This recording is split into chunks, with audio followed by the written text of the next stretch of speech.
brought to you by Usual Suspect 6.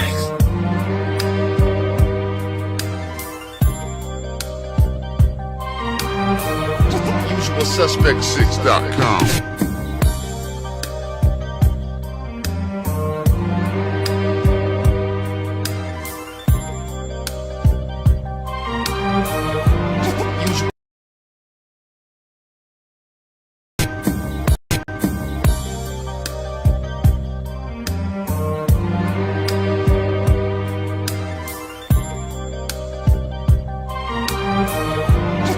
UsualSuspect6.com.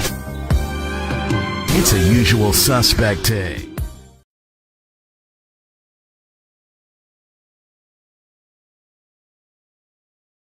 Yo, what it do?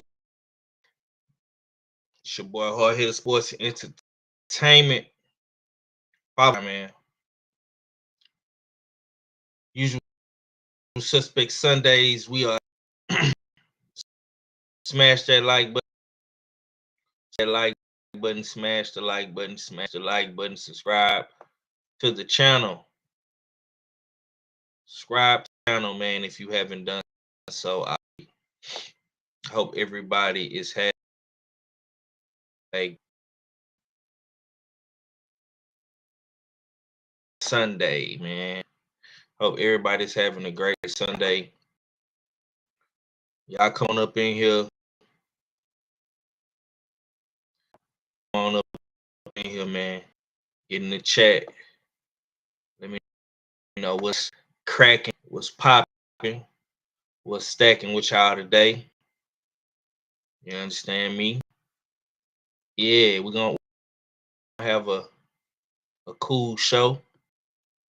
You know, we're gonna get up out the way. We be on here too long. 30. I know YouTube don't be sending out the notifications, but it is what it is, man. It is what it is.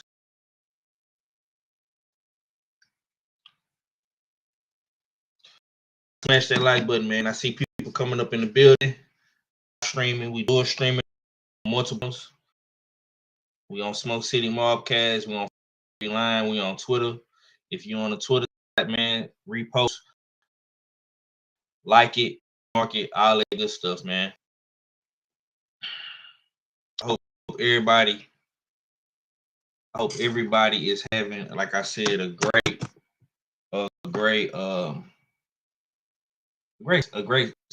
Sunday, man. Yeah. I hope I'm not lagging too bad. This laptop was giving me, that's why I had to keep restarting it and refreshing it and stuff, man. Man, press 5 or press 5. Yeah, if y'all can, press 5 in the chat if y'all can hear me clearly, or press 6 if you can't. If I sound good or not, I just want to make sure I'm good before I start. You know what I'm saying?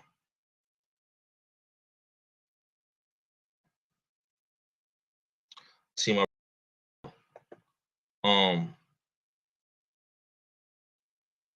yeah, hopefully the sound ain't too bad.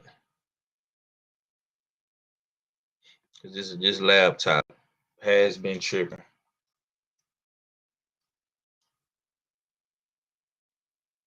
Oh shit. You say copy?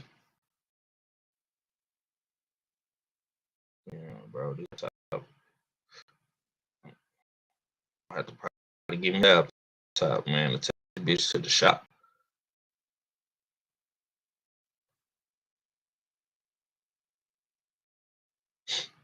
Okay, y'all say it's choppy. Yeah, that's just stupid ass laptop, man. Okay, I'll do it on the phone. This laptop, man. All right, say this. Let's see. Hold up.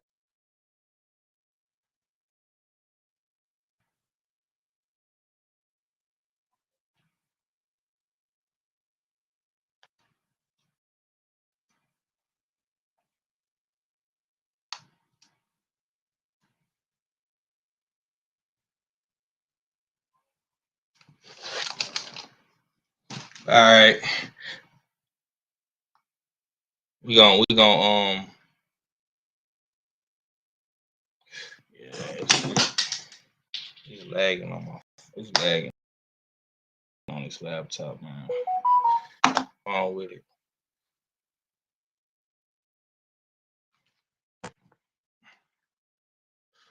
We just gonna get on the phone.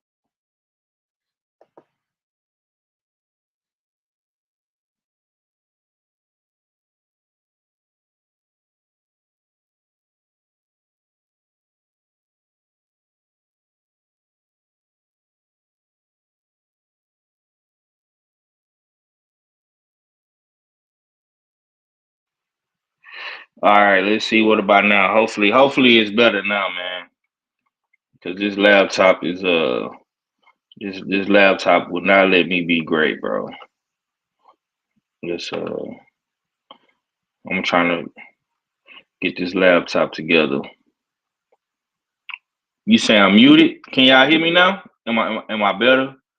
I'm getting audio feedback from my avatar, so it's letting me know I can okay. It's okay. I got the thumbs up from Philly. Yeah, man. Like I say, I knew this laptop was tripping. Okay.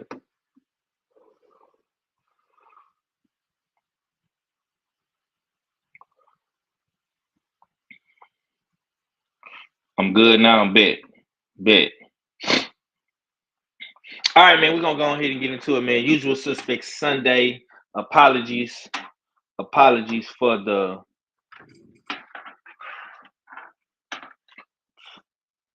audio delay. I'm having some technical difficulties right now, as y'all can see. My laptop will not let me be great, but we switched over to the phone so we can get the PC together. Yeah, I don't know what's really wrong with the PC, but all right. Salute to the chat, man. Usual suspect Sundays, like I say. Hard Hitter Sports Entertainment, man. 503 line. We back with another video. I have been out for YouTube for a couple of days. Um, you know, it's been a whole lot of back and forth, man. I mean, it's pretty much the same regurgitated content from boxing, from the boxing space. Uh, but we do have boxing to talk about today.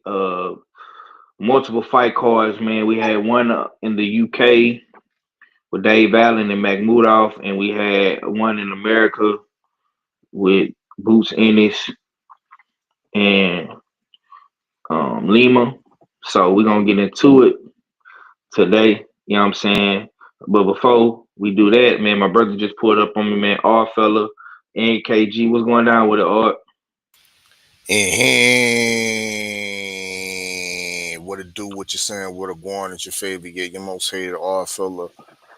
Pull up as usual. Suspect Sundays with our brother 503 line, the H Town hard hitter. Smash that like button, share that stream.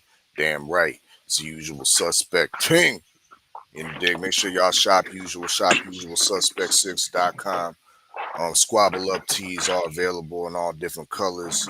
We got them clean boxer tees available, and of course, we got those usual suspect Letterman jackets available right now. The temperature is dropping, and it tis the season. You know what I mean, to be dripping in the usual suspect 6 Letterman jackets. So y'all go check that out at shop usual suspect 6.com. Shout out to everybody up in the US6 fight pool. Big up the new leader. Follow the leader. Thomas from the Bronx, TD Sports Talk. Had a Yep. definitely a nice little week, solid week. You know what I mean? That has propelled him to the #1 spot. So salute to him. Um, yeah, like I said, this season two is very, very competitive. Um, a lot of movement, a lot of action. Um, three different crystal ball holders uh, in this early season already. So yeah, we look forward to the coming fights in the coming weeks as boxing starts to turn up, because it has been dry for the last couple of weeks or so. You know what I mean? And we are anticipating another dry week for this coming week of boxing fights. We got three on deck, but nothing big time. Nothing big time. But I'll land the plane on that. You know, they salute to everybody up in the chat. Yeah. Salute, bro.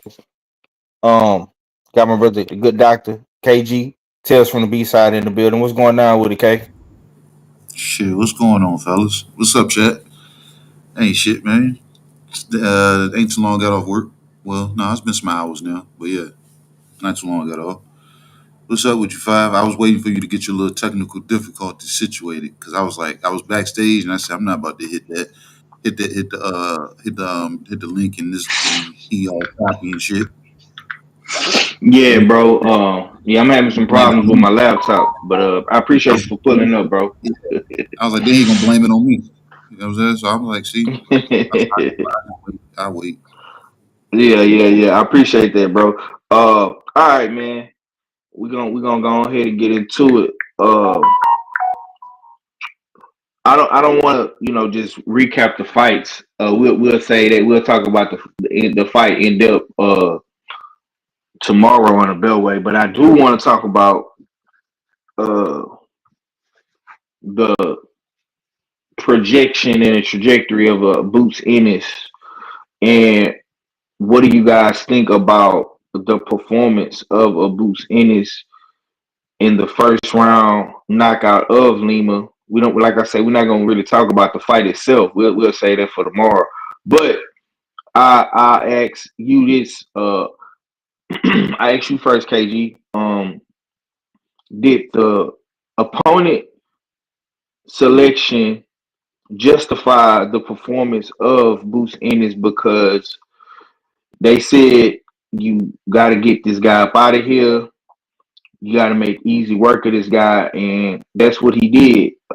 So, did the performance justify the opponent selection in your mind? I don't. If I'm answering your question right, I don't think that like applied. I think it was more so. It didn't matter who the opponent was. It was the nerves of the opponent. I think the opponent was nervous based off of the lights, or the stage, or who they was against, or what they had so front forward on the front of their brain as to what they were going to do in the fight, and they came out the gate and tried to do that out the gate, and upon doing that, ran into a hiccup and ended up getting jumped. So I don't think it was the opponent. I think it was the nerves of the opponent that got the best of the opponent that gave us what we was gonna get. And I think we were gonna get a stoppage regardless. But when you're wound up like that in the beginning of a fight, it can, you know what I'm saying, be grand opening, grand closing. Just that quick. So it was justified based off of the nerves. Okay. KG say my boy got too goddamn nervous up in that motherfucker. All fella, what you say? Do you feel the performance justified for the opponent selection? I'm somewhat with KG in the sense of that I don't think uh, I don't think it had to do with the opponent per se, but the name definitely had something to do with it. everybody was expecting Boots to get this guy out of there. But I think the fans, or I know the fans, were demanding a little bit something more notable, something more recognizable. The hardcore boxing fan knows that, or has learned that Lima is a credible opponent. He's a IBO champion. He has experience going to different venues that aren't in his hometown, going uh, road warrior type shit and being successful at it. So the hardcore boxing fan knows that, but the casuals, they don't know that. So in lieu of this quick stoppage, there's still a lot of outrage. You mean to tell me it took you less than one round to get acclimated to 154? This is what you talk. This is what you're talking about when you need acclimation at 154. How do you get acclimation in less than one round against an opponent, once again, that casuals don't know? So the outrage is somewhat substantiated. You know what I mean? But when you look at business side, Eddie Hearn did his thing yesterday. Eddie Hearn did his thing yesterday because he had two events that he was promoting on the same day.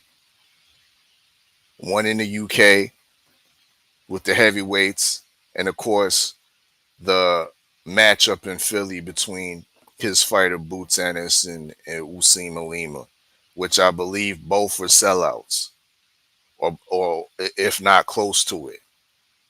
So yeah, um, it might not be so much about the opposition, but the name. People ain't digging that, and they're demanding a lot bigger names for his upcoming fights. Land the plane. All right, man. So for me, salute to my brother D man in the building. Salute, bro. For me, I think the performance definitely justified the opponent. I was thinking about this morning, and Boots Ennis did exactly what needed to be done. You know, everybody wanted him to step on Lima beans, and he did just that. He did just that. No ifs and buts about it. He didn't leave no doubt in nobody mind that he's levels above this guy. This was a a welcoming to the 154-pound division. He got welcome to the division in a warm up fight, tune up fight, whatever you want to call it. You know, some people might say a cherry pick. Some people might say, Boots Ennis is ducking. But if you're gonna cherry pick, if you're gonna quote unquote duck somebody, if you're not gonna fight the guy that we want to see you fight, handle your business, bro, and do it well. I think Boots Ennis did that. Uh, and we haven't seen a first round knockout, and I'm pretty sure we'll talk more about the knockout tomorrow on the Beltway with Red, because I'm pretty sure Red is gonna be in his element, you know what I'm saying, trying to, do what he do. Cause I know he got a little vendetta or whatever with Boots, you know what I'm saying? He ain't really fucking with Boots right now. Okay, so let's build on this first round knockout, man. Now I put the Mike Tyson uh picture in the thumbnail for a reason, because I want to ask y'all this. And like I said, we ain't got to talk about the fight and what we actually saw in the fight. But does Boots Ennis bring the new Mike Tyson energy East Coast, tri-state area, first round knockout, whole lot of hype behind this kid. I'll ask you, Kay, first round knockout. Does that bring back the old school knockout Mike Tyson aura, or is it just hype to you? Did it do it when Edgar Berlanga was doing it? Yeah, It did. It did it when Deontay Wilder was doing it. to me it did. Yeah. You don't think so? As a kid, I remember those Mike Tyson fights, and I remember a lot of pissed off adults. You know what I'm saying? So it's like it was like it's a mixed feeling when it comes to that, because you got people that had paid for pay-per-views, and I know Turkey is trying to reverse that and not have to pay for pay-per-views, but PBC still charging niggas for pay-per-views. So what if your favorite fighter does the same thing there? You just spent your $84.99 and decided to you bumped your drink and you went to go clean your drink up, and all of a sudden the fight over with. You know what I'm saying? So it's a mixed bag when it comes to that. It's cool, but it leaves the people wanting more. Like, the haters are going to find another pocket to hate in, because they're going to discredit the opponent that much more, regardless of the person. If the person is a no name, you already know what they're going to do. Now, if the person has a name, they're going to give you some kind of asterisk as to, oh, that nigga was past his prime, or that nigga was washed up, or that nigga ain't been the same since this happened, depending on who the fighter is, if you like the fighter or not. So they're going to find a way to kick you. If Boots had knocked him out in 8 or 9, which, you know what I'm saying, the 8th round is what I picked, somebody would say, what took him so long? Remember when Shakur fought Padley? Yeah. Shakur ain't known for knocking nobody out. But when he stopped Padley, why it take him so long to knock out Electrician? You were like, well, Shakur ain't really known for stopping people, so you should be happy that he stopped them. You know what I'm saying? So it's damned if you do, damned if you don't. You know what I'm saying? You're not gonna get the fair shake. You're gonna get 80% that like you over here, 20% that don't. And then on the flip, you're gonna get 90% that don't like you and 10% that do. So it's a fickle damn system, bro. Okay. So, yeah. You can't Okay. get it really no other way, man. You know what I'm saying? It's just, I don't know, man. You can't satisfy no damn body. But listen, man. Listen, bro. When you go out here and put a nigga on a t-shirt on some old school Mike Tyson punch out type shit, bro, that deserves, in my opinion, bro. When you do performances like that, maybe it's just me, but when you do shit like that, bro, you deserve some type of credit. You know what I'm saying? This wasn't that though, bro. This was more so I jumped you and just overwhelmed you. That's what it looked like to me. Like now, if Boots, but he did it in one round though. Okay, yeah, that's not impressive to you. It's impressive because he did what he was supposed to do based off of the food that was in front of him. But y'all know I'm a Boots fan, but you know I don't cut nobody no slack. At the same time, he stopped this guy, but it was in what my eyes saw, it was more so overwhelming than an actual ass whooping. He could have actually put shit together, like that uppercut that started it, when he stumbled him. Boots had got cracked before that. So when he stumbled him off of that, I want to see more of those punches get put together, not more so just them jump on him. You know what I'm saying? Like I wanted you to be a little bit more poised with, you know what I'm saying, with your approach. You could have, like with this dude going on a retreat like that, and you seeing him being a ball of nerves, you could have made that made it look masterful. It didn't look masterful. It didn't look damn devastating. It didn't look spectacular. To me, it just looked like Boots just jumped the dude and then he overwhelmed him, and that was that. Like I said, so it wasn't like a Mike Tyson knock your head off your shoulders, Deontay Wilder knock your head off your shoulders, Edgar Berlanga catching you with one shot. You know what I'm saying? It wasn't something like that. It was just more so a barrage of punches, and you can go back and look at a lot of those punches. It was it was gaps in between. A lot of clean punches landed. It was just a barrage of punches. He jumped on them. You know what I'm saying? So it was that's why he did what he was supposed to do, but it wasn't impressive to me. You know what I'm saying? Because it wasn't devastating. What did you expect from Lima? Nobody had given him a chance anyway. So for him to do that, you have to put it together and make it look away, and it didn't. The main reason why I would say I'm impressed, bro, because the nigga did it in a matter of minutes.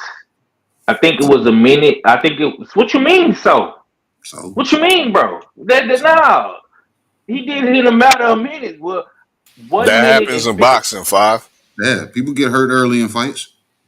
and he He finished just the jumped him. job though. He You know what I'm finished the saying? job Yeah, though, bro. no, like I I said, agree Five. with Look, no, listen. KG. The shit Listen, wasn't he did clinical. his job, and I said that he did what he was supposed to do. But like I said, Right. but it Sloppily, wasn't let's be real, KG sloppily did his job pretty because much. It was sloppy. you know you said it. The the origin of the knockout came because he got caught heavily. Mm-hmm. He got caught heavily, and he wanted to get his get back quick, and he got his get back quick. And But he put the nigga in, on a t-shirt. Yes. in lieu of getting his No, a the referee sloppy stopped the t-shirt, fight. a Actually, t-shirt I don't want to wear, bro. yeah, the referee actually stopped the fight. You know what I'm saying? hmm Yeah, He didn't knock him out. That's why I said it was a barrage. It was just he overwhelmed him. Five. This was not Mike Tyson, bro. No, it wasn't. This Okay. was not Mike Tyson. This was a overwhelming stoppage from a fighter that was buzzed, overwhelmed, nervous, and like KG said, a lot of those shots weren't even landing clean. They were landing on the gloves and whatnot, and the referee did his best to save Lima from extra punishment. But Okay. it wasn't a clinical, spectacular knockout. I don't. Okay. I ain't see that. Hold that thought, because I want to ask you about the power comparison, all fellas, because y'all are very critical today, and I like it. The power comparison from Boots to Tyson to Roy Jones. I'm gonna ask you this, Art. Now, Boots Ennis did say Roy Jones was one of his favorite fighters. He did not put your boy Terrence Crawford on his Mount Rushmore. I believe he had Floyd, Roy, Sugar Ray Robinson, and he had another guy on there. I can't think of the other guy right now. But would you call Ennis the modern hybrid part of Tyson and Roy Jones Jr.? No, not no Tyson. He's more comparable to Roy Jones Jr. Mm. More comparable to Roy Jones Jr. Uh, like KG was alluding to earlier with Tyson. I remember growing up in that time period. My father particularly hated Tyson for the fact that his Why fights Pops hated Tyson, man? he didn't like his fights because his fights didn't last long. Mm. You wasn't getting a bang for your buck. And Okay. Tyson was the Tyson wasn't on the zone. Tyson wasn't on regular HBO championship boxing or Showtime boxing. He was on pay-per-view. Mm. So paying a pretty penny for a pay-per-view and then having it last one round is a lot of niggas wasn't feeling that. You know what I mean? But there came a hype and a allure with a lot of Tyson's fights, knowing that shit could just happen. It could end up ending in a couple seconds. It might not last around with Tyson. This Boots doesn't have that appeal or have that hype yet. He's not a pay-per-view star like Tyson. He doesn't have that extra hate that comes with the hype of being a knockout artist. To me, this is more reminiscent of Roy Jones Jr. No shade on Roy Jones Jr. because he was great when he was a light Mm-hmm. heavyweight. But to be critical, this is more reminiscent of Roy of him of Roy Jones Jr. when he was at light heavyweight, fighting guys, knocking out guys spectacularly like Glenn Kelly, guys like David Telesco, guys like Yeah. Julio Gonzalez and shit. These are like it. In hindsight, they pedestrian motherfuckers. Let's be real. They ain't Hall of Fame fighters that nobody's talking about no more. Respectfully. You know what I mean? But these are the guys that Roy Jones Jr. was spectacularly knocking out in like at the light heavyweight division. And to me, that's more comparable of what Boots is doing, knocking out guys that, yeah, they was there, they was ranked, you know what I mean? They was close to championship contention, but they ain't guys that we gonna be talking about 10 years from now. Lima ain't no guy that we gonna be talking about 10 years from now. You know what I mean? He's pedestrian and high, and when it's all said and done, the man's pedestrian. So yeah, Ennis is Roy Jones Jr. when he was at light heavyweight, knocking out a bunch of pedestrian motherfuckers. And take. Okay. I disagree. I disagree with what you and Kay are saying. Simply because nobody predicted a first round knockout. Now, We had a I nigga think that predicted the second round knockout though. Shout out Everybody D-Man in predicted the the chat. stoppage though. D-Man, salute to D-Man. D-Man was in the chat earlier. I don't know if D-Man is still here. D-Man is the closest one that projected a first round knockout. That's why the US6 Fight Pool League is very, very is very, very needed and is very, very critical because we like to bounce off each other's picks and whatnot and projections. You know what I'm saying? So salute to D-Man for that. But nobody was spot on with this, bro. So a lot of people, and I Everybody picked the say stoppage though. yes, but did you pick a Yeah. first? Did you pick a first round stoppage? No, but I'm saying nobody said, "Hey, this dude going to the decision." Did you pick a first round Everybody picked stoppage the though, bro? Yo, hold up. You Yo, pause. didn't pick. My ass picked the decision. Oh, you did? Exactly. Oh, Exactly. I'm glad you said that, bro, because you was the nigga that said you believe in Lima's chin. Yeah, I believe. I believe. You know what I'm saying? Pat So Steph, like, nigga. bro, I disagree with you niggas. I love y'all niggas to death, but the thing about it is this, bro. The man came in, his pops told him, don't play with this nigga. Pops already knew what time it was, bro. Don't play with this dude. Get this dude the fuck up out of here so we can get the fuck out of here. Cause he said that about Karen too. he did. But let me ask you this, Kay. You in the gym with niggas. You train. You go to work out and do all your boxing shit. You a nigga that know what you looking at. Has Boots Ennis gotten better since the second Karen fight to you? I don't know. Oh, now you don't know. Come on, No, bro. I'm saying I can't. What can I go off of? You can go off the last two fights. From Stay honest. Stay honest and Lima. The last two fights, bro. Stay honest, flat-footed, walking forward, being there to be hit. I can't go off of that because all I saw was the same Boots because he was able to do. I need to see somebody that's going to give him a different dynamic. Lima was pretty much coming out the bell, came out as soon as the bell rang, straight across the ring. Like it was straight forward to him. So that's what I'm saying. I can't see a difference if you still eating the same type of cuisine. It's like, you know what I'm saying, for me to see that, everybody that he named after that fight, that's going to then determine, you know what I'm saying, how he looks, because everybody he named that he said he wants to see, those are different looks to a certain degree. If we, you know what I'm saying, we ain't going to a certain degree. To a certain degree, because we ain't going Sebastian Fundora, we don't know what kind of type of Fundora we gonna get. He can box, he can be flat-footed. Virgil Ortiz is flat-footed, and that's a fight that what you said about what you just said about Fundora. Fundora has a outside game, inside game, flat-footed. You get what I'm saying? But at the same time, that's three levels right there.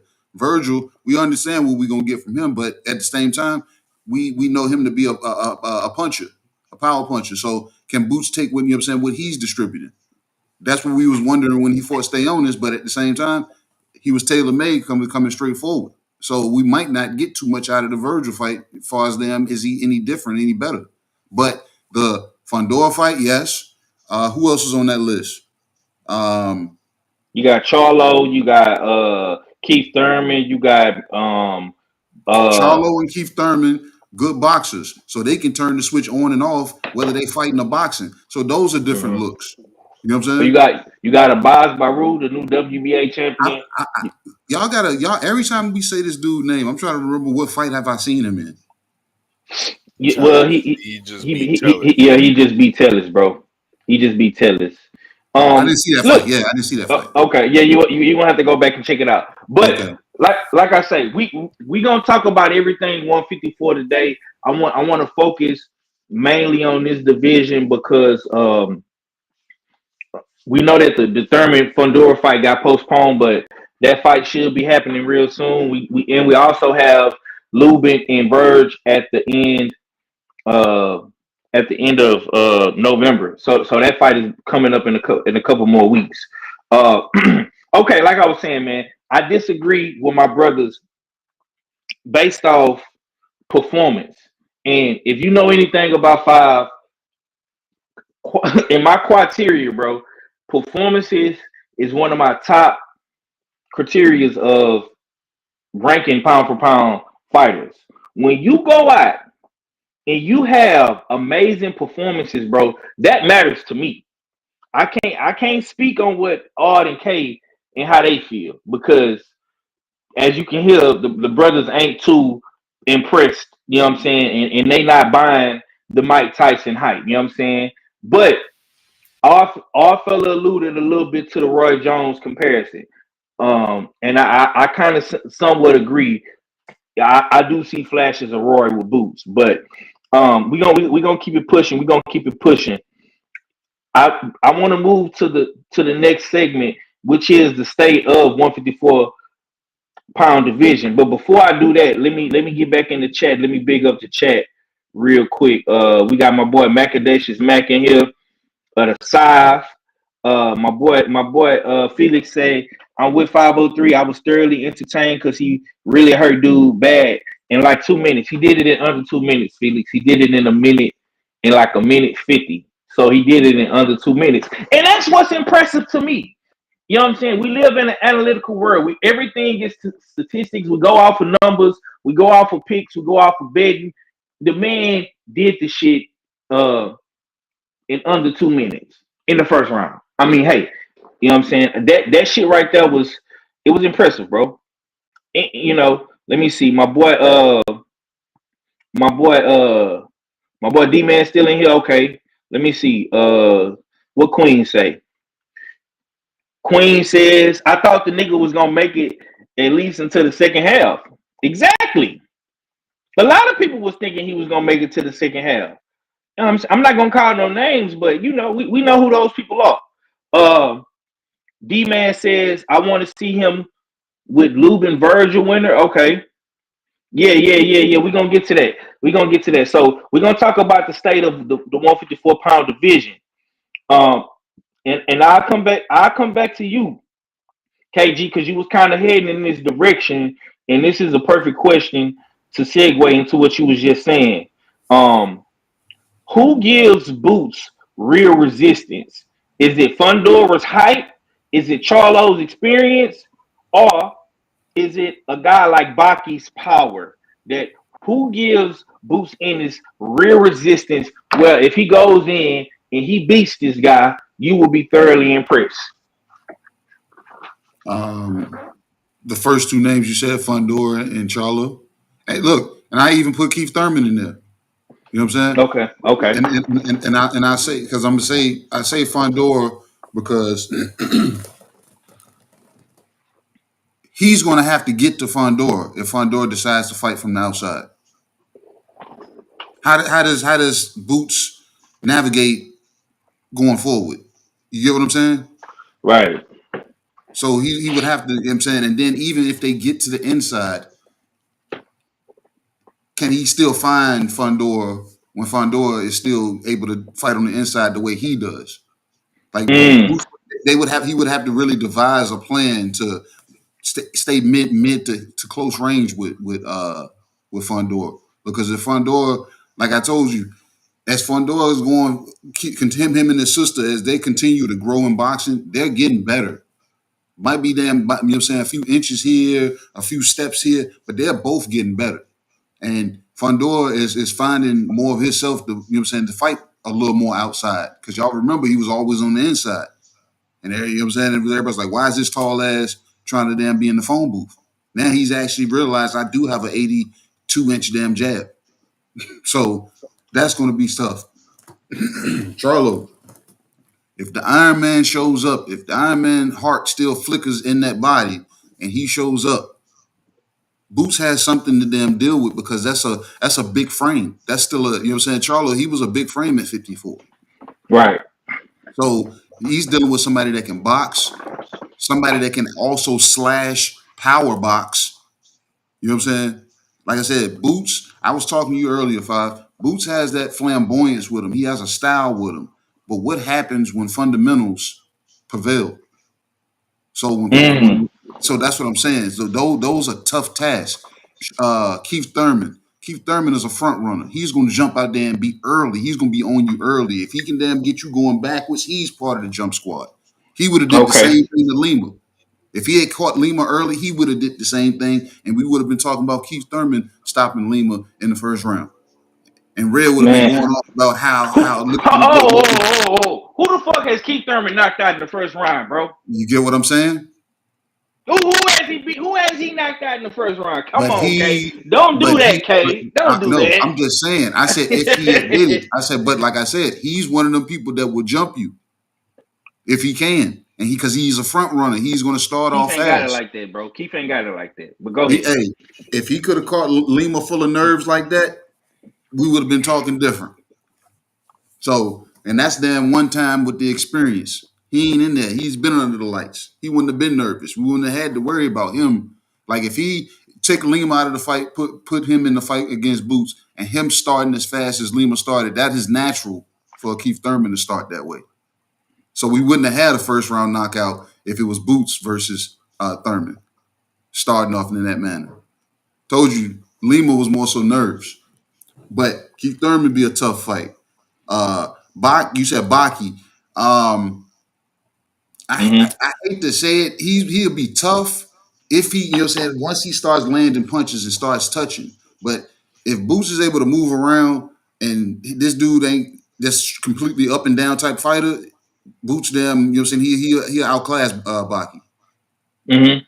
Yeah, so I don't think that would be like serious issues. You have to actually be able to. And I don't even want to use the term, be slick. You got to be a slick black fighter for real to hang really with Boots. You can't be a flat-footed damn, you know what I'm saying, person that's plodding forward. You can't do that. Does Boots have the black slickness in his arsenal? He has that in his own spin on it. That's why he's able to be as flashy as he is. But at the same time, Boots is not going to be able to be as flashy against a Fundora or a Charlo, because he's going to have to damn resort back to actually finding stuff to put together. Because once damn somebody smart like a Charlo picks up on the, you know what I'm saying, the clicks and whistles, Charlo just stop dancing with the nigga. You get what I'm saying? And it'll turn into, you know what? I know he's not running from me, and I know I ain't got to chase him. So Charlo will pick up on that and just start power boxing him every damn, you know what I'm saying, in the pockets where he can get him. And in a setup with a jab. Boots is going to have jabs against these damn guys that are actually, you know what I'm saying, actually polished like that. And ain't nobody ever say Keith was damn slick. Okay, so I want you to, real quick before I slide to Odd, I want you to answer Queen's question. So she says, we basically saying that Boots fights to the level of his competition. Could you answer that for me real quick, brother? No, he doesn't. He doesn't fight to the level of his competition. He puts on the damn, like look at his past fights where everybody plays the highlights of him when he was fighting Villa. When he went slow motion, robotic, you know what I'm saying? When he does shit like that, when he's able to do the show, he does that. It's almost Prince Nassim, Ben Whitaker, everybody that you can do that stuff, that extra stuff to. That's when you see it the most. So that's him playing down when when the show is on. When the show is on, when the over exaggeration of defense is, when, you know what I'm saying, all of them, you get what I'm saying, the real flash and flare. But when he gets in there with somebody that he's going to actually have to put punches together, that show slows down until he finds them. And once he finds them and puts them in a way where he can do that, then the show turns back on. But the Yeah. guys that we're talking about, I don't think the show turns back on. He's going to actually have to, you know what I'm saying, have something, and Bosey's going to have more to say to him in that corner than, man, you know what you need to do. Go out there and damn do it. He's going to have to be more when he gets to those level type fighters. Right now, you can see the show and do, you know what I'm saying, do the things that we're doing. You know what I'm saying, that we can see. The things that I like to see. The reason that I became a Boots fan. Because of what I like to see. But at the same time, me being a fan and knowing that, bro, one day you're going to come across an Antonio Tarver. You know what I'm saying? One day. How are you going to perform?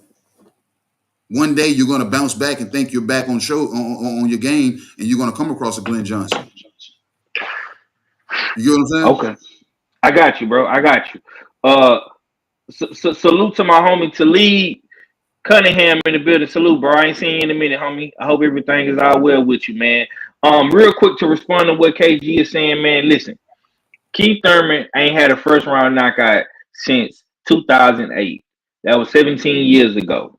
Okay, that's cool. I understand what bro is saying. It sound like to me, Boots gonna have to link up with them PBC boys to get my brother's notoriety or stamp of approval from the good doctor. You feel me? And that's cool.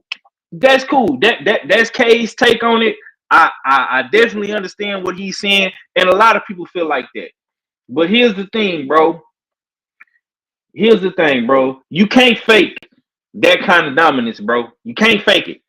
Boots ain't out here edging niggas. He ain't out here going the distance with niggas, bro. His last two opponents he got in the ring with, he got him up out of here. He erased them. Erased Stanionis in dominating fashion. We never seen Stanionis get beat like that before. And he just stepped on Lima Beans in the first round. All right. Now let me slide over to my guy, R fella, because Please do, because I need to further educate, man. I got you, bro. So this is the question I want to ask you, bro. Hold on, man. Let me see, bro, because if you are on Keith Thurman's team, right?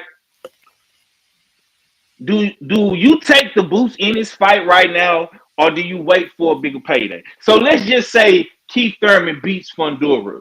Do you think your boy Keith takes that fight with Boots Ennis, or does he wait for a bigger payday like a Charlo, or they're gonna be on some PVC in-house type shit? Because I don't know if you've seen this now, they said in the press conference, I don't know how true this is, don't get mad at me, but they said that they offered your boy Keith a fight and they got no response. That's just what I heard, bro. That's what Eddie and Bosey said.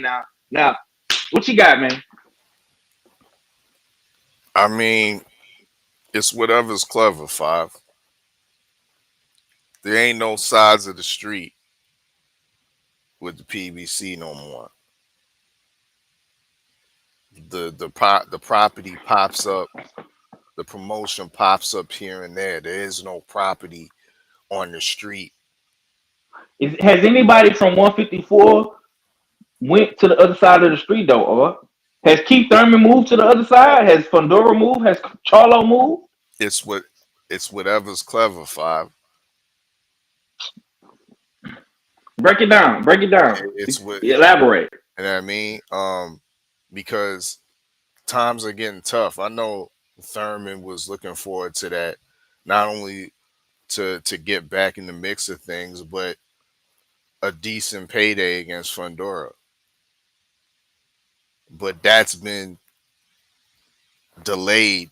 Who knows? It's said it's been delayed, but it might be canceled.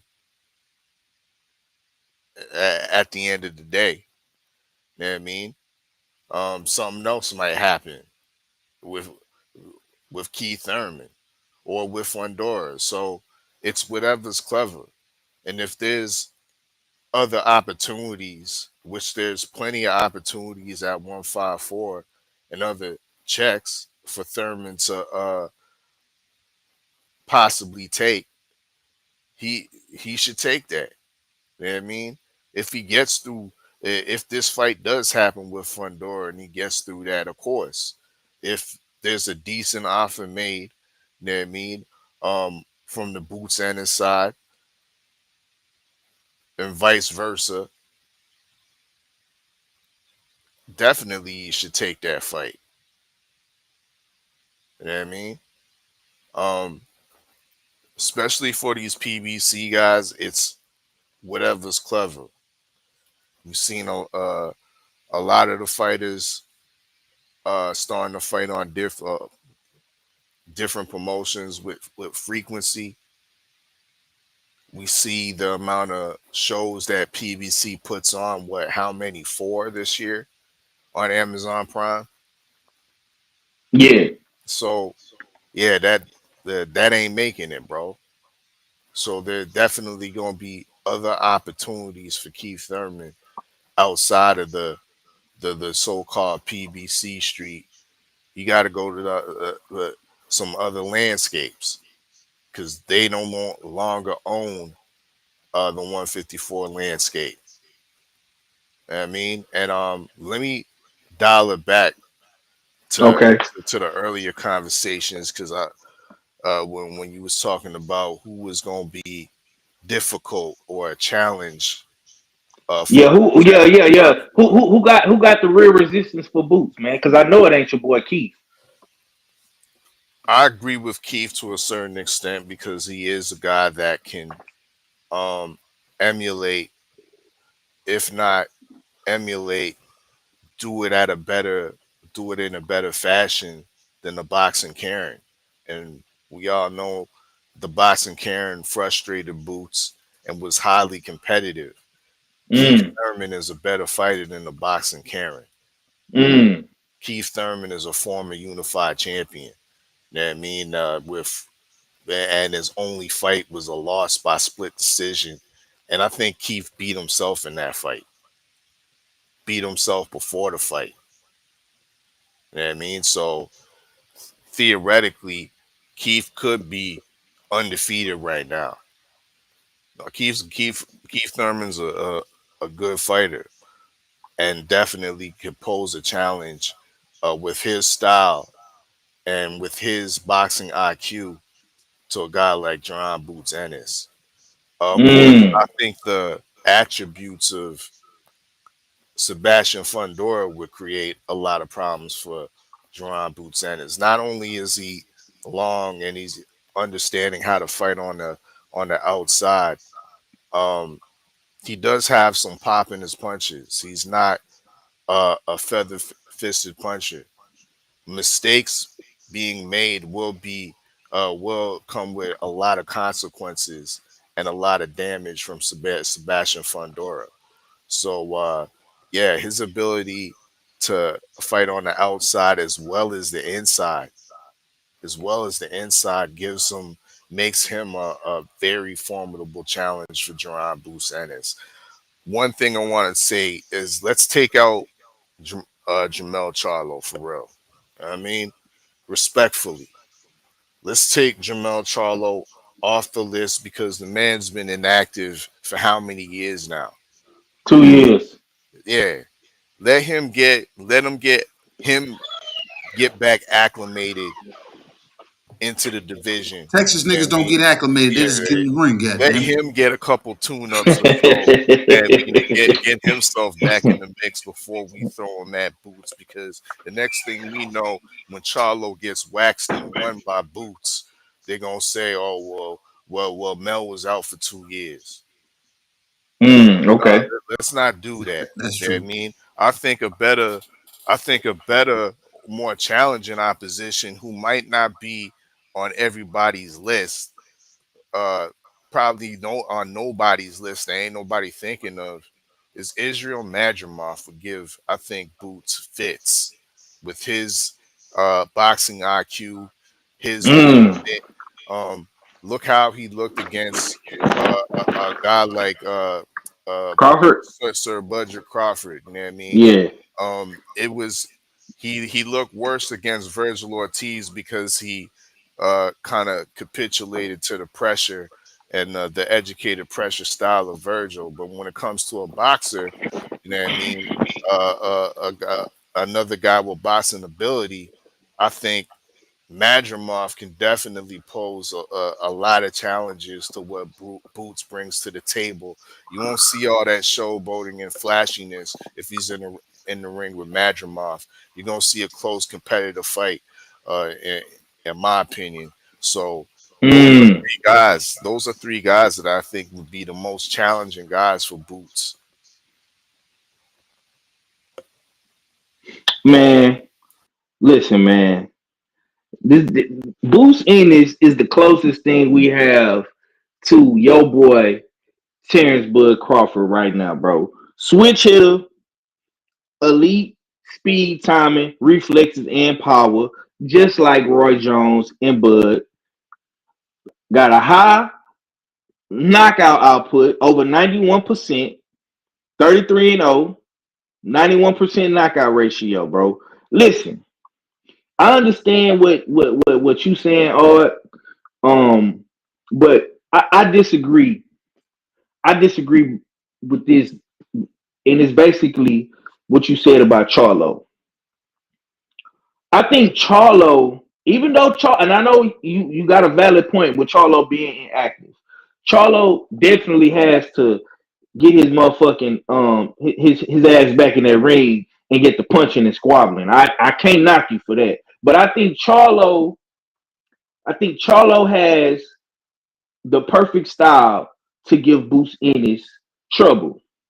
I think another fighter that gives Boots Ennis trouble at 154 outside of a Virgil is a guy like Lubin. I think Lubin gives Boots Ennis trouble as well. Because like KG was saying, Lubin can Lubin can box and he also has power and he got the experience, bro.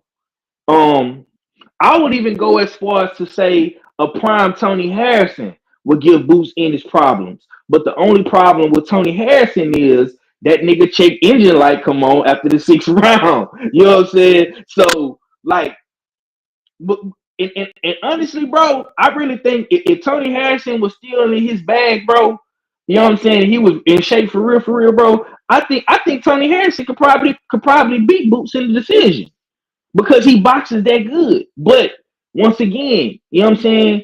A lot of these, listen, man, Boots to me, this what it is, bro. Boots Ennis is coming to this division, bro, when a lot of these guys are on the back end of their career.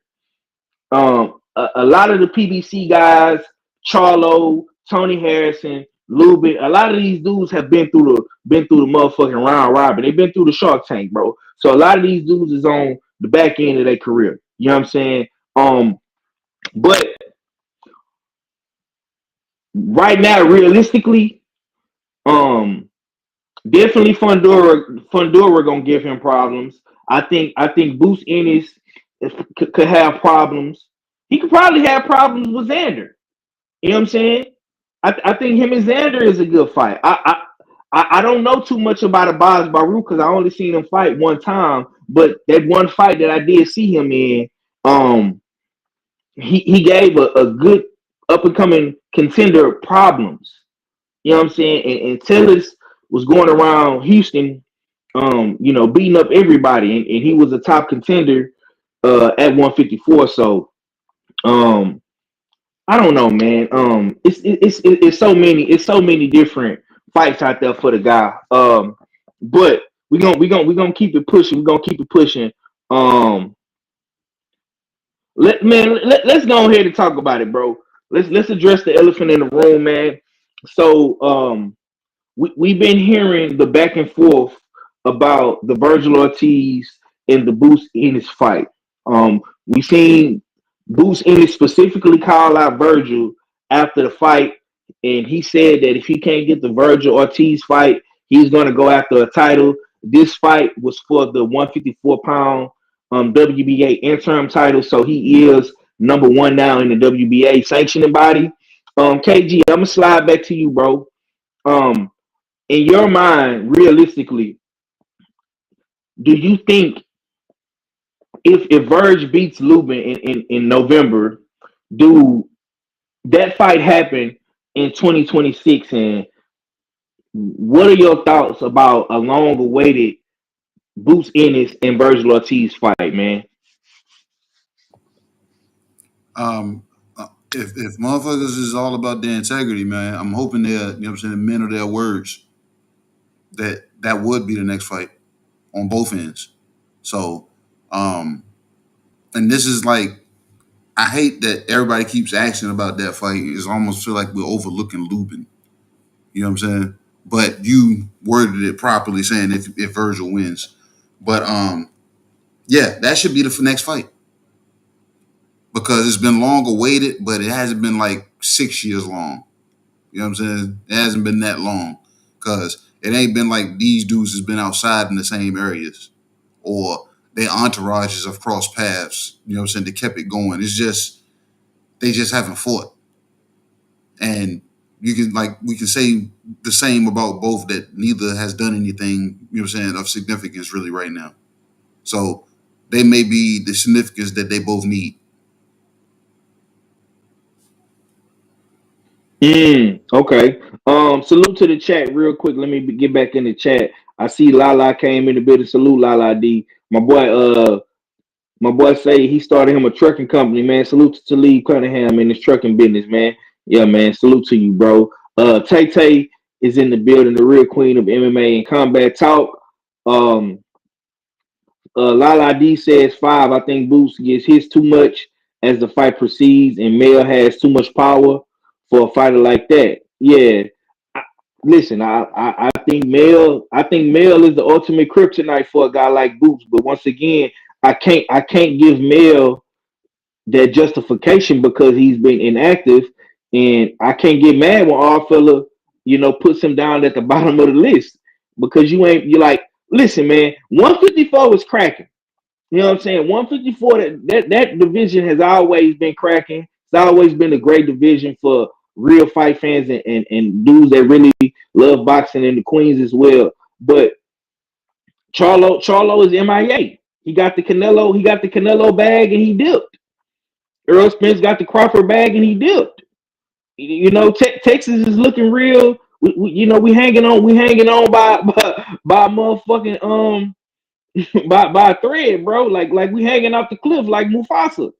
You know what I'm saying? Like our only hope is Virgil Ortiz right now in Texas, and that's just the truth. But once again, we can't listen. And I'm gonna say this, bro. I can't look past Lubin. This is a very, very dangerous fight for Virgil Ortiz because Lubin is one of those guys that has been in the ring with pretty much damn near everybody at 154. Probably outside of Jared Hurd, man, Lubin has pretty much fought every damn body when you really look at the man's body of work. Queen 71 says, "What about Charles?" Respectfully, I like Charles Conwell. Charles Conwell is a good guy, but he's kind of, he's kind of fell to the. I ain't gonna say fell to the wayside, man. But he's kind of on the sidewalk right now. He's on the. How can I say it? Charles Conwell is on the bench right now, and hopefully he can get off the bench and get back in the game. You know what I'm saying? Don't be like a Charlo or Earl Spence because respectfully, Earl Spence and Charlo put the work in. These guys was unified and undisputed in their divisions. They was the creme de la creme in their division.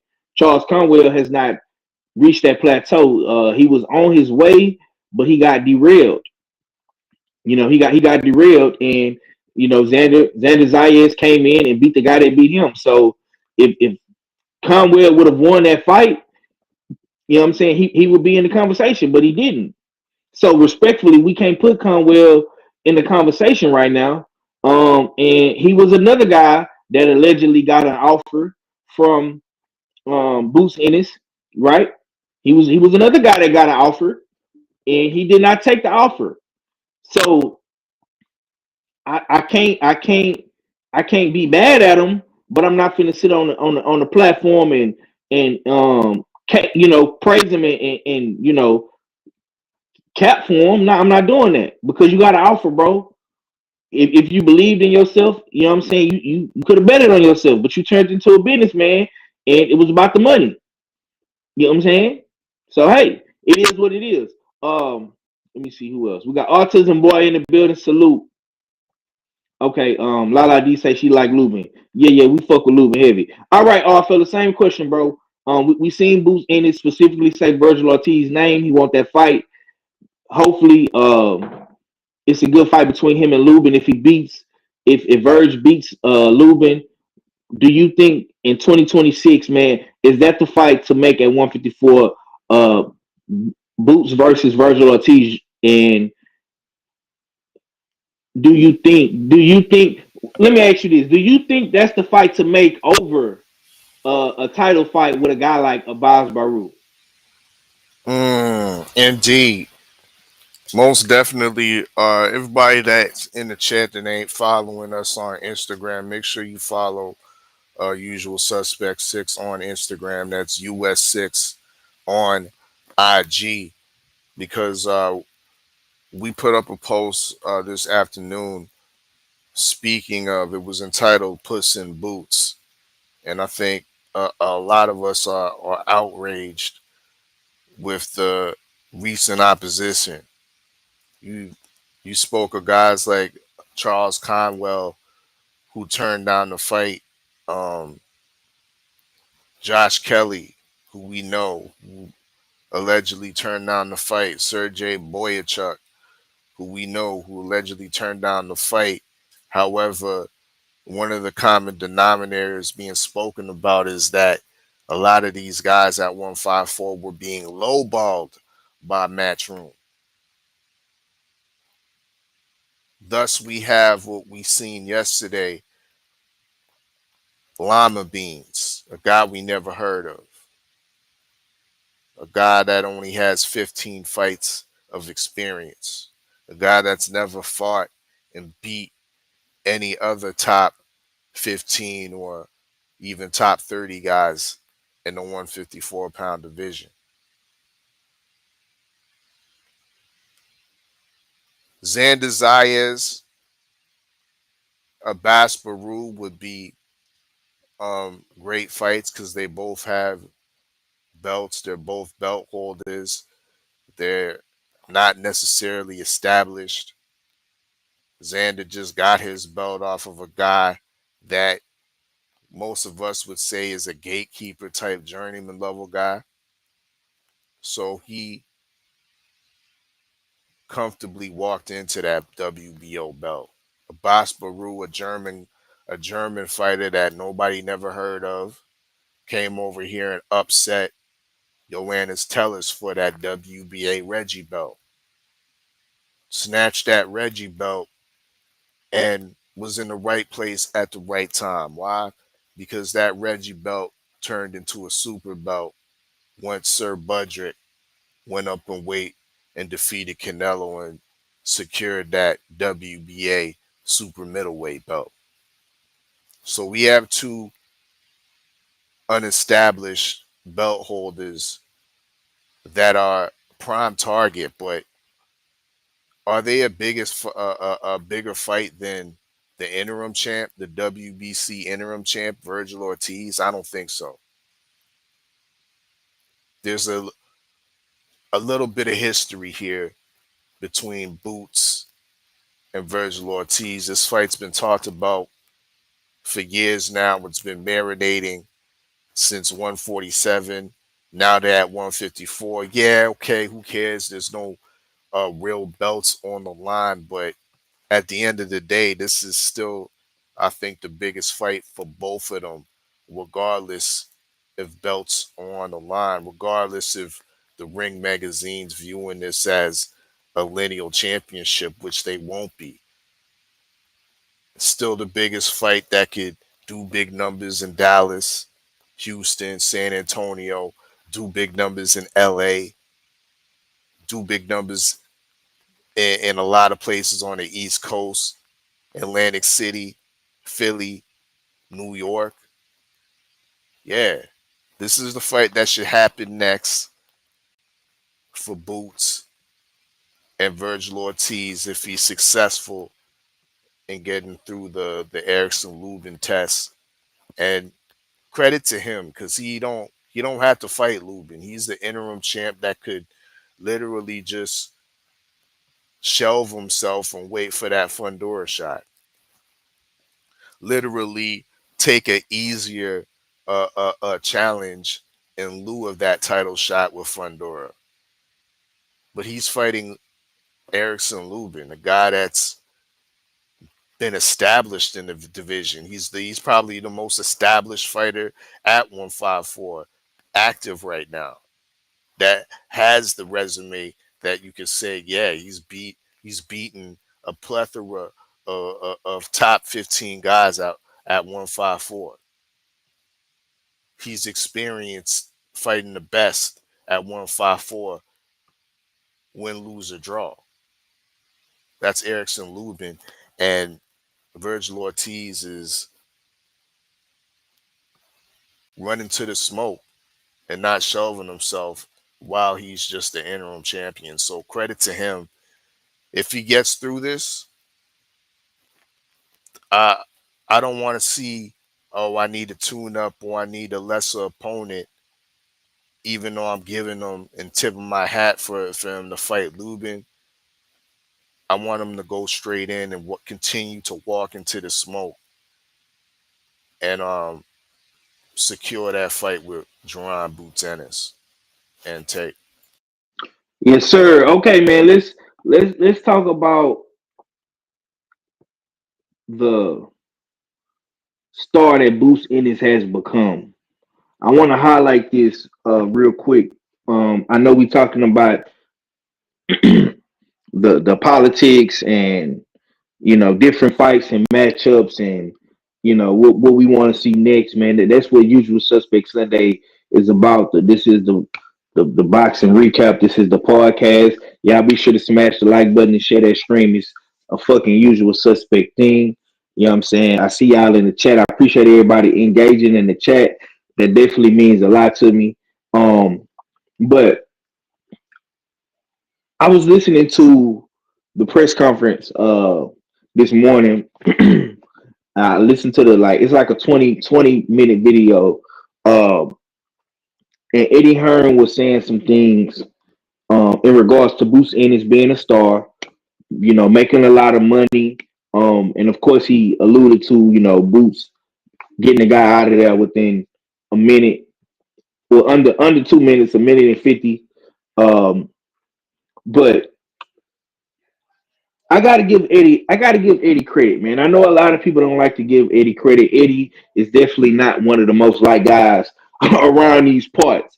But Eddie got some going. He got some good shit going with Boots Ennis, man. Boots Ennis has definitely turned up Philadelphia, and I want to give him and his team credit because they got their own little wave and trend going right now.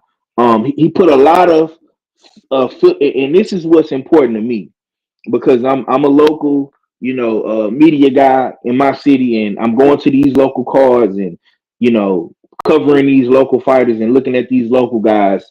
He put a lot of local guys on the undercard. He's giving credentials and media passes to guys like YSM. Salute to YSM, Greg Hackett. Like Philly got their own little wave right now. I want to ask the question to the brothers, and it's a two-part question. Has Philadelphia produced the next true boxing superstar, and should Boots Ennis take his talents on the road elsewhere. He's been a hometown hero. His last past maybe three fights. I know he fought Karen in Philly. He fought Abnesian in Philly. Um, he just fought he fought Stayonis in Philly, and he just fought Lima in Philly. And I believe he fought Stayonis, if I'm not mistaken, in Atlantic City. But that's like a 30-minute drive, 45 minute drive from Philly to Atlantic City. So people in Philly and the tri-state area can get to that fight. Uh, you know, but I'm gonna ask you, KG. Has Philadelphia produced boxing's next superstar, and should Boots Ennis take his talents on the road when we're talking about making these big marquee fights with guys like Tszyu, Virgil, Thurman, and all these other big fights that we want to see, bro? What's your thoughts on that? You said did Philly produce the next superstar? Yeah, yeah. Salute to my boy Los in the chat, man. He say There you November go. 22nd. He say November 22nd, dog back, the big payback, and I'm a conquer 122. Yeah, that. Shouts out to the LDBC. Squabble up, Los. I see you, my boy. Salute to you, Brody. Salute. But go ahead, KG. You said that they got their next star. I don't know, Five. I know they got they got a star for the Pennsylvania, the state of Pennsylvania or Philly and the surrounding areas. We don't know if he's a world star or a superstar because they won't let him come outside. And I'm not saying he don't want to, or he might not want to. You know what I'm saying? Because if we keep getting these fights, we start getting talks about how Inoue don't want to leave Japan. Why Boots don't want to leave Philly? Why he don't want to leave Philly? I think he should because Boots has the skill set and the style that everybody wants to see. You know what I'm saying? Like far as eye catching. So it should be something he and Eddie should want to take on the road. Let's go see if we can get the West Coast. Because Tank couldn't get the West Coast for real. He couldn't get Cali. He looked good in Vegas, but he couldn't get Cali. Let's go see if we can try our hands in Cali. Let's fight Virgil in Cali. He's Mexican. I understand he's a Texas fighter, but there's a lot of Hispanic fighters on the West Coast. I mean, a lot of Hispanic fans on the West Coast. So, you know what? Let's do that. Let's take the Verge fight out of Texas, make it more so foreign territory for them both. Let's go to this. Let's go to California. Because the Mexican fan fair will be there, and there's going to be some Boots fans there that's going to be, you know what I'm saying, that's going to be Hispanic, and there's going to be fans that's going to be looking to see him lose. So let's see how you fare under mixed lights. So yeah, I would love to see, you know what I'm saying, the Boots show go on the road. To see if the Boots name can hold frame and not be called Crocs or socks or penny loafers or anything like that. So yeah, they've created a star, and Eddie has been able to be in position to keep the star where he's a star at. Now let's see if that star can, you know what I'm saying, actually, you know what I'm saying, spread. And, Okay. and then it'll give more of the people that don't like a new way a reason to say, see, even Boots left Philly. Facts. Yeah. Okay.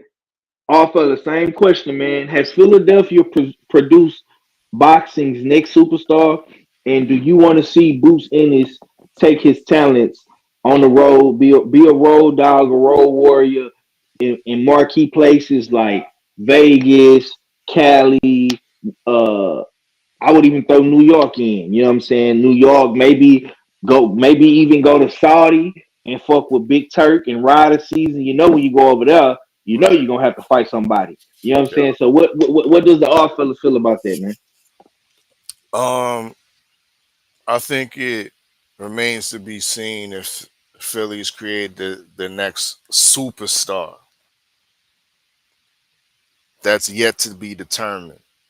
They've created their next star for sure.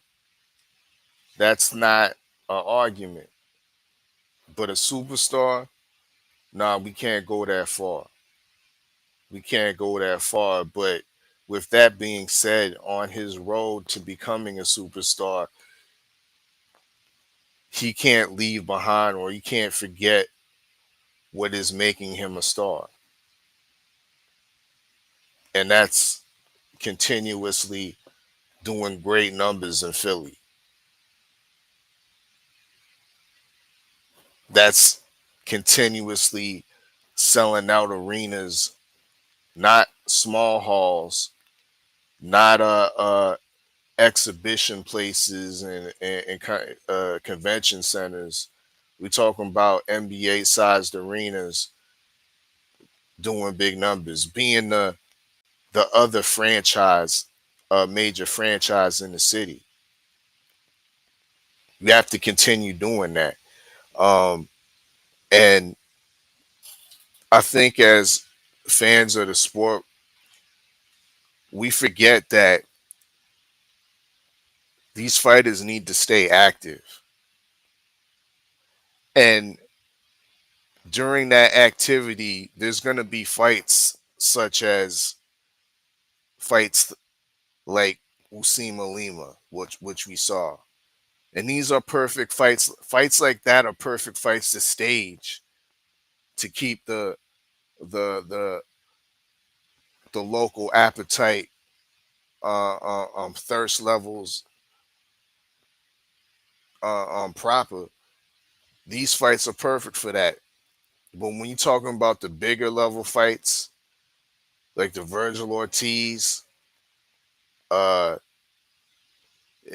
down the road, if it's a unification with a Xander Zayas, then it's time to step out of the comfort of your home and go out to those bigger cosmopolitan cities like the LAs and the New Yorks, or to the boxing mecca Las Vegas, or the new boxing mecca Riyadh, a UK in the future. But with all that as a destination, the little small in between fights, they gotta be in Philly. Don't be a Danny Garcia at the end of your career. You're not having a farewell to Philly. You're having a farewell to Brooklyn. Keep your home base intact. That's what made you a star. Mm, That was damn good. mm. That was a damn good point right there. Damn good point. Damn good point. Damn good point. I didn't even think about Danny, man. Um, yeah, man. That's why I asked that question though, because Boots make he's made his bones in Philly. Unlike other great Philadelphia fighters like a B Hop, or maybe like even a Joe Frazier, Boots has brought primetime boxing back to Philly. And like I say, it's a wave in Philly. All these guys are coming to train at the dungeon with Bozy and Boots. You know what I'm saying? In his brothers. It's a whole thing now. Like I seen um Jack Catterall has brought his talents to Philly. They got Andy Cruz, the Cuban contender. He's in Philly. They got the Hitman Haven. Georgia boy, he's in Philly. You know what I'm saying? It's a bunch of Bozy and that team. They got a bunch of fighters over there, man. So they got their own little wave going. But all Philly, you made a great point, man, because Danny made his bones in Brooklyn. He was the guy doing great numbers in Brooklyn in the Barclays Center, not in Philly. So I think that's something that needs to definitely be highlighted. Uh, you know, when we talking about Danny next week when he's fighting in Brooklyn. So that was a damn good point. But for me, I'm gonna say this. Um, it's kind of hard to say he's a superstar because he's not on pay per view.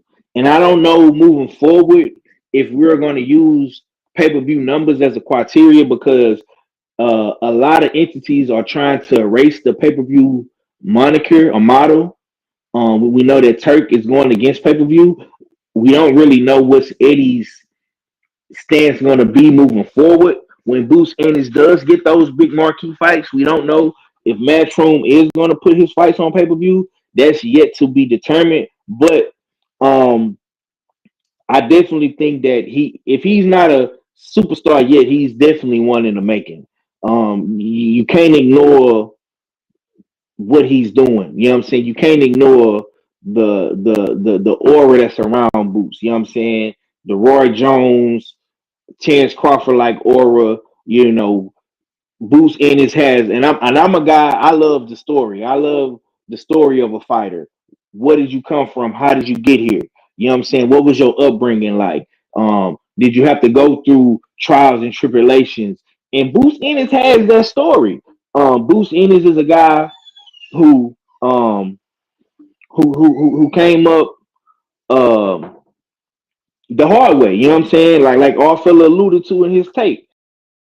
He fought on a lot of the local cards. He had a great manager in Cameron Duncan, right, who passed away.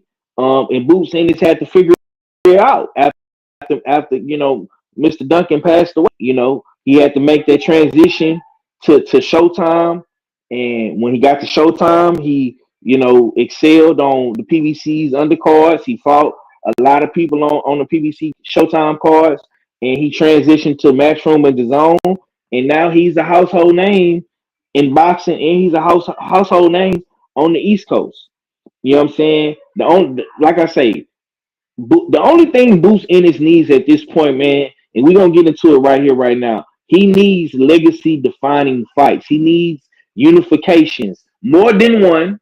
He needs more than one unification. He needs multiple unifications, if not undisputed, and he needs big marquee legacy defining. Um, and I would love to see Bruce Ennis take his talents on the road. That's how real boxers are truly tested. Everybody has to go on the road. Crawford went on the road. EJ went on the road. Wilder went on the road. Canelo went on the road. Uh, Sugar Ray Leonard, Robinson, all these guys, Muhammad Ali, all these guys respectfully went on the road and fought in marquee places like Vegas. Ali fought in Africa. He went international. Boots Ennis he's definitely gonna have to go international. You know what I'm saying? Riyadh season. I heard Eddie was saying he want to take him to the UK. Go over there and get some of that UK love, man. It's a whole lot of great fight fans, in the UK. You know what I'm saying? In Riyadh, you know what I'm saying? So we definitely got to see what is the future projection and trajectory of a guy like Boots Ennis. Okay, man. Last question, man. We're gonna get up out of here on this one. And salute to the chat, man. Usual Suspect Sundays, man. Smash that like button, subscribe, share that stream. Damn right, it's the Usual Suspect team. Last question, man, for today, man. Should Boots chase undisputed at 154, or should he go straight to 160 and fight guys at 160 for legacy? Who has the better fights for legacy for Boots Ennis? Is it 154 or is it 160? I'm Eddie Hearn, and this is what's pissing me with Eddie. Eddie, you doing too much, bro. You gotta keep the main thing, bro. Is we gonna get the big fights at 154? Are we gonna get the unifications? Are we gonna get the undisputeds? I keep hearing Boots say undisputed. I want undisputed. You have not got close to undisputed, bro. You only did half of the job at 147. You know what I'm saying? I don't want to see Boots Ennis get a title at 54, do one unification fight, and then move to 160. Maybe that's just me. You know what I'm saying? I did see somebody break Charlo's record. Go to 154, fight all the champions at 54, become undisputed, and defend it. That's something that Charlo did not do. KG, I'm gonna come to you, bro. Should Boots Ennis chase undisputed at 154 and or jump straight to 160 for legacy? And who has the better legacy defining fights? In what division? Is it 154 or is it 160, bro? What's your thoughts? I believe he should stay the course at 54 unless he gets the word that Bud is going to 160. And if you really want a big fight and you really want to then run interference, because I remember I told you I think that's what Verge is doing, if that's what he's considering doing, if he's thinking about going to 60. So hold on for a sec. Okay, everybody's saying 154. Go ahead. I'm back. But yeah. So 54, stay there. And to be honest, I think the more legacy defining fights are there right now. You know what I'm saying? Because he goes to 60, he gonna fight what, an old ass Lara? And I like Lara. So, and I like him older. I like the older version of Lara. But at the same time, you go fight an old Lara. You go fight, in my opinion, not a fully proven Janabek. You know what I'm saying? I don't think, you know what I'm saying? Because what is Janabek really chasing? Didn't he miss weight last time? False. So, he ain't missed no weight, but go. That nigga missed weight. Yeah, he pulled out the fight before he missed the weight. That's what he did. You know what I'm saying? What he is, a unified champion. That's what he is. Well, that's cool. That's cute and dandy. But the more interesting fights are going to be at 54 because, like I said, this based off of what we talked about in the previous conversations about who would give him the most trouble. We was talking about a Fundora based off of his attributes. You know what I'm saying? And if Iron Man is still the Iron Man, that's legacy right there in itself, fighting a Charlo brother. You know what I'm saying? So 54, he should stay there. He's saying he feels comfortable there. He feels strong there. We can see from the fight last night, he didn't even get warmed up. He was in that fight dry. So obviously, you know what I'm saying, he's comfortable to a degree that he didn't have to, you know what I'm saying, get really warmed up for the fight. So I like him staying at 54 and chasing undisputed there because it's interesting. Because like I said, once they finally cross paths and however many fights it may take, Xander might have clips a little bit more power in his hands. So Xander's going to be a guy to watch. Fundora, as long as he's there, going to be a guy to watch. Charlo, if he comes back, if Thurman is there, you know what I'm saying, causing a ruckus, there's going to be always something there. You got Baki there.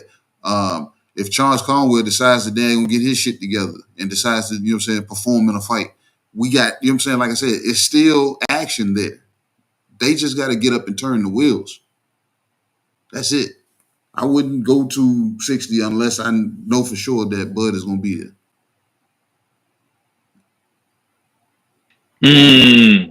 Okay.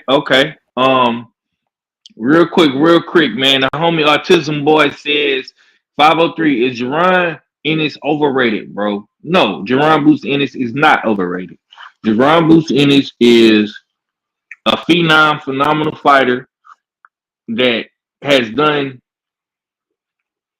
some great things in his young career. Boots Ennis is only 28 years old. He's not even 30 yet. He's not overrated, bro. He has a lot of criticism because people have high expectation of great boxers, and the criticism is gonna come regardless, you know. But to say he's overrated is not like it's not logical to me. I don't think he's overrated. He has not been at the top that long to be an overrated boxer. You know, and when I think of an overrated boxer, I'm looking at a guy like a Tank Davis. You know what I'm saying? When I think of overrated, I think of guys like Tank, guys that take advantage of the fight fans for a financial gain.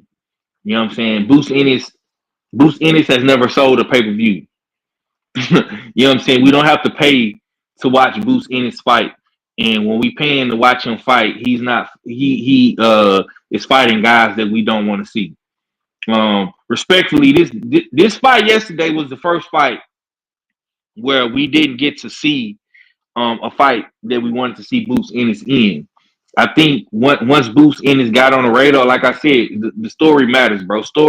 The story is everything. And like I say, when Boots Ennis got to the big stage on Showtime and he was fighting on the Tank Davis undercards, bro, he was fighting guys, uh, you know what I'm saying, building himself up, right?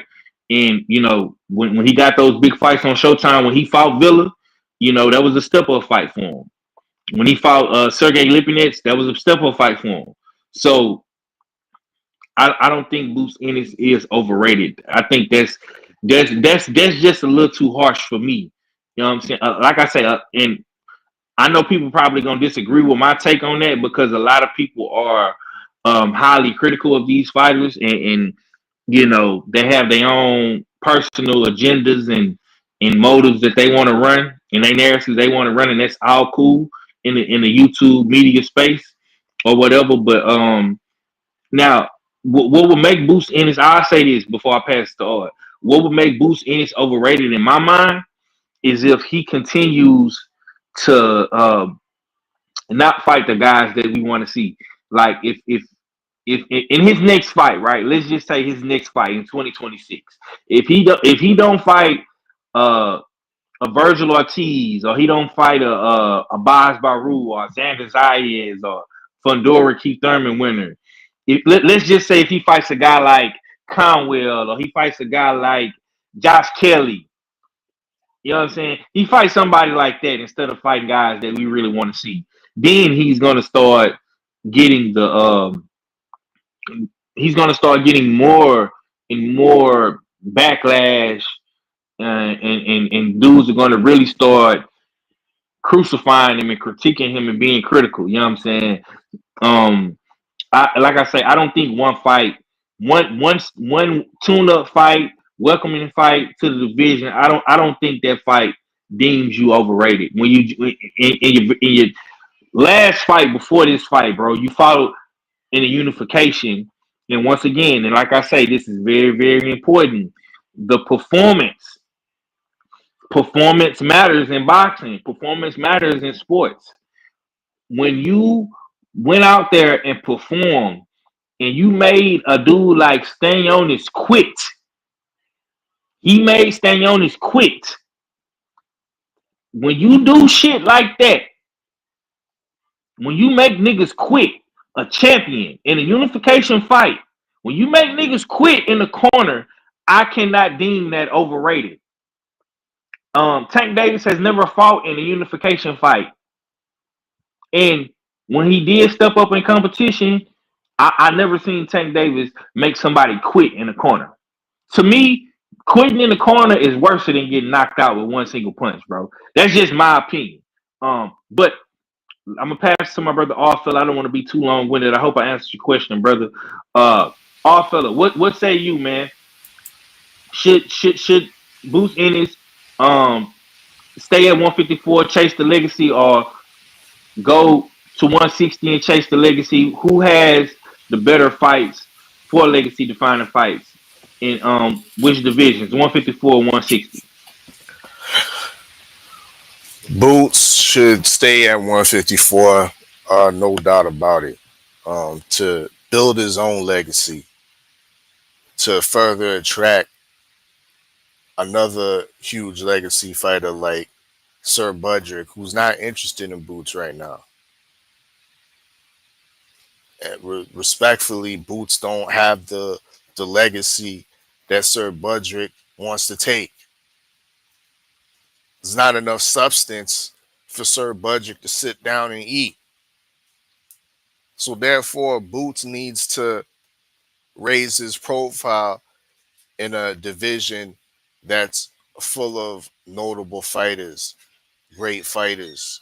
There's no wiggle room no more, Five. You spent the whole stream glazing Boots for his performances, his lesson around performance against a unheralded Usima Lima. Well, since he's performed so great, you know what I mean, and he's been acclimated acclimated so much that he only needed less than a round to do so. Once again, I reiterate, there is no wiggle room, Five. There is no Mm. wiggle room when you're uh, rated highly in all of the major force sanctioning bodies. When you're number one rated against a guy like, or not even number one, you're the interim for the WBA champion against Abbas Baru. That should be definitely a considered target in your next fight. When you're rated number one under Virgil Ortiz, who's the current interim champion uh, uh, for Sebastian Fundora. If he gets through Erickson Lubin, once again, that should be your top target. Top target, Virgil Ortiz Jr. Look over at WBO. They have him rated. They have him rated number two, just behind Josh Kelly. Now we've heard a lot of heavy rumors about Josh Kelly being tied or uh, being questioned to fight Backrum Backy out there. You know what I mean? Because he's also highly rated in the IBF. So Jaron Ennis is the next available contender for Xander Zayas. Once again, he's the next available contender for Xander Zayas. Xander Zayas should be one of Boots' target. There's no wiggle room. There's no wiggle room to be fighting guys that are lower down on the list, uh, uh, like a so-called Lima type, or Nikita Tszyu, Tim Tszyu's little brother. Not even a Brandon Adams, who looked great in defeating Sergey Boyachuk. There's no wiggle room. You're rated so high in all of these sanctioning bodies. Your next fight either got to be for an interim championship or for a belt straight up. You know what I mean? So yeah, those are my thoughts. Uh, that Virgil Ortiz fight should be a target, if not a Bas Baru. What you got? What you fighting for? An interim WBA Reggie belt? If a Bas Baru's not going to be next, who has a super belt?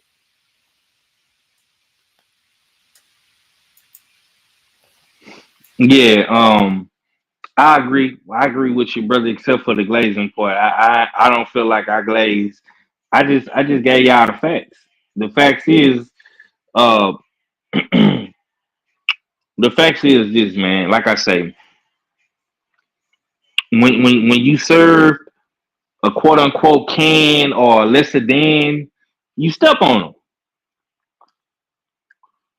And that's what Boots Ennis did last night. And he did it effectively, easily. You know what I'm saying? He did it within 2 minutes of the fight, under 2 minutes of the fight. Um, but we've been talking, for a buck 40. Let's hear what my brother Cadillac Greg got to say. You know what I'm saying? Oh, here go the extendo clips. Let's go. Wow, what's up with it, Red? Hey man, salute. I ain't gonna lie to y'all. Before I get to cooking, I am so proud.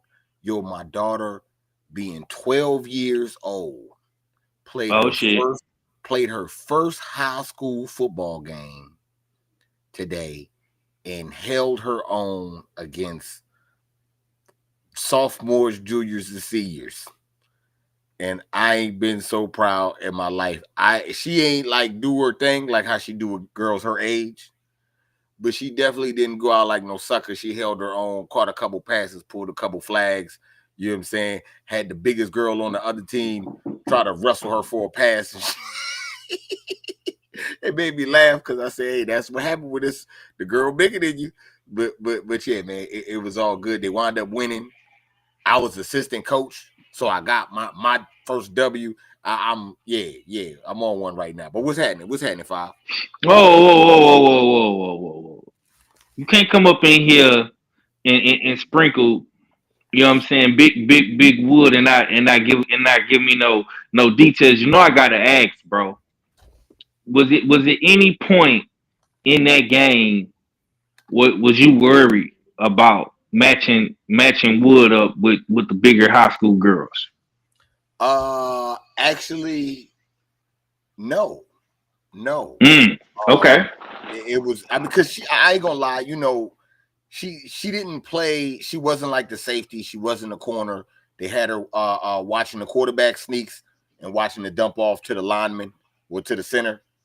And that was pretty much what she did on defense. Offensively, you know what I'm saying? You know, she was the center, so she gonna go out and catch passes and do her thing like she normally do. But most of the plays in the playbook isn't to the center. So, you know, I felt kind of comfortable, like, you know, she not like a focus. So she'll be all right. That's if there was like, yo, we focusing on you, we going to you, then I would have been a little bit nervous. But nah, filling in was real good. Okay. So she didn't got her feet wet with the high school girls, man. Is that something that you're gonna be doing moving forward, also with your other team as well? Not with all the other girls. Julian is going to this high school, so this is more or less her, and she practices with them from time to time, but this is more or less her getting acclimated to playing high school and getting familiar with the coach getting familiar with her. So next year when she's in 8th grade and she's able to play, she could hit the ground running. Okay. My boy out here playing chess, not checkers, man. He 3 steps ahead of you niggas. Yeah, man. Salute to you, Red. Salute to my boy KG as well. You know what I'm saying? Kamari out there doing her thing, little prime time. You feel me? She gonna go out there tomorrow and do her thing. You know what I'm talking about? We gonna manifest that. Okay. Red didn't pulled up, man. You know what I'm saying? I'm glad my brother pulled up on us, man, because I definitely wanted to hit him with some of these hard hitter questions. All right, man.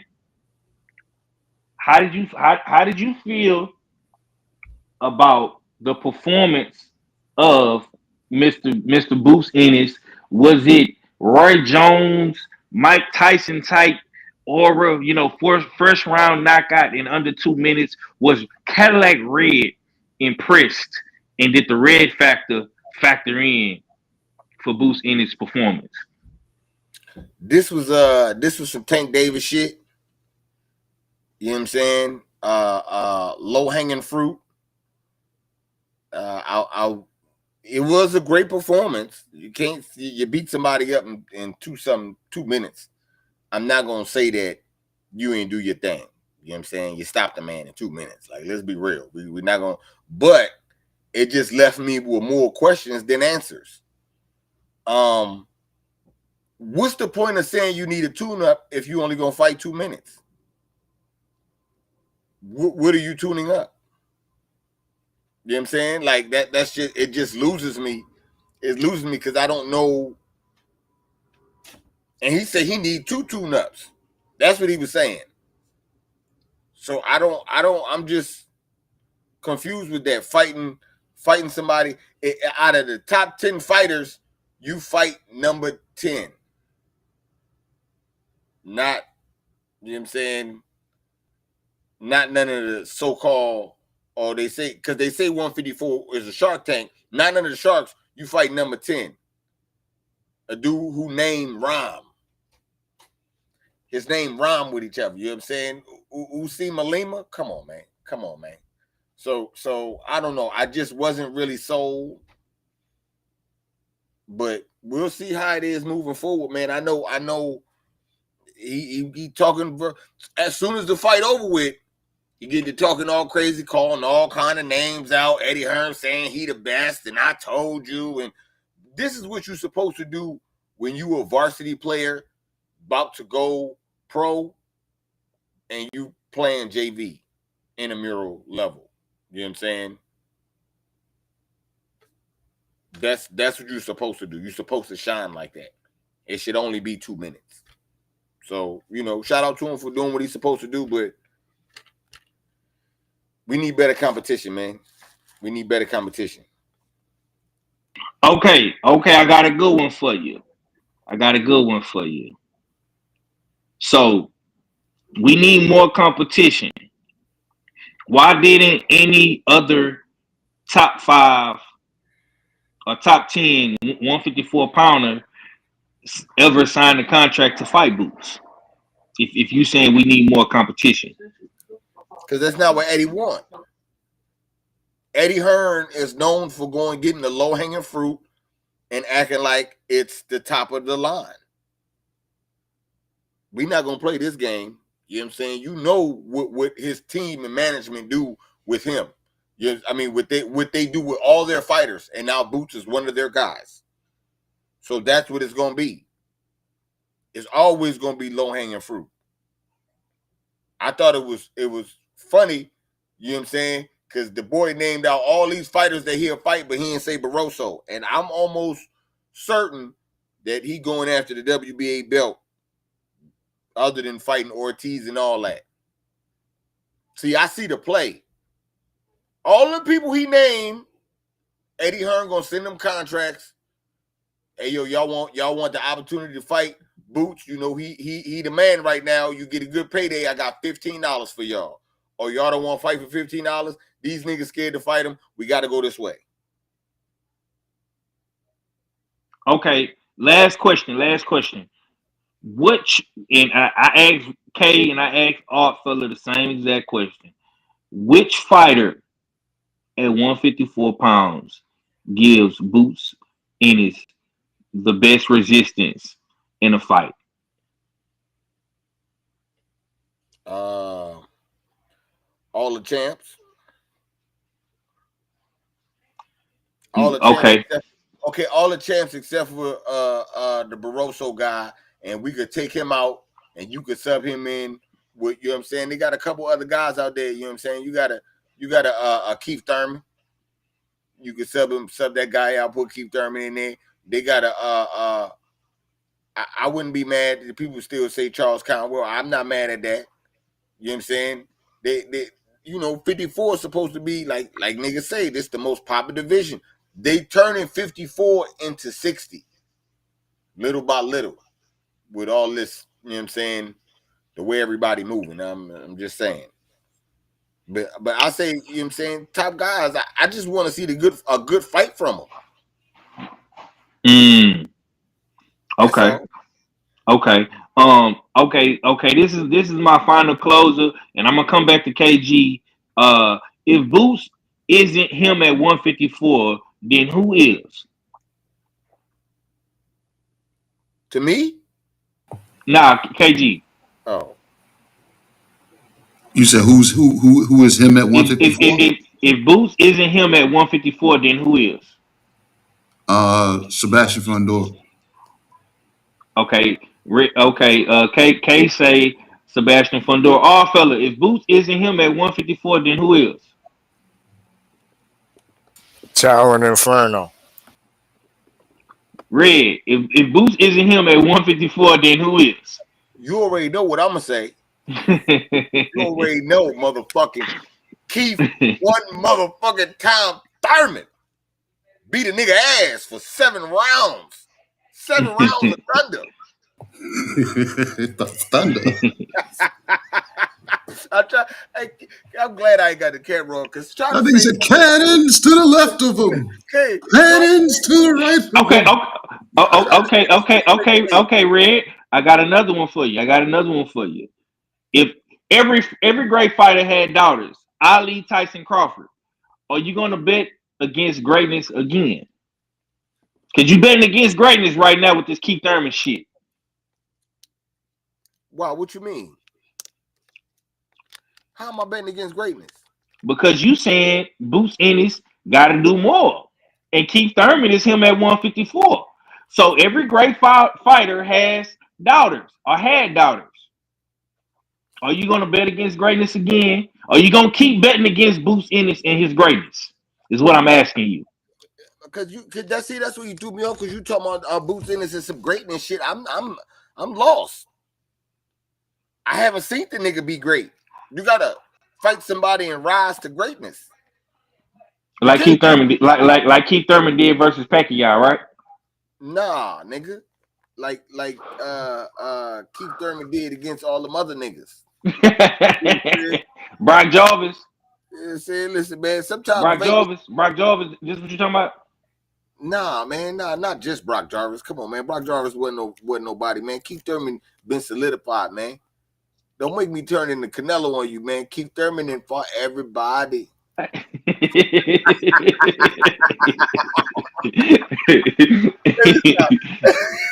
See, I can't say this with no straight face, what you do. So yeah,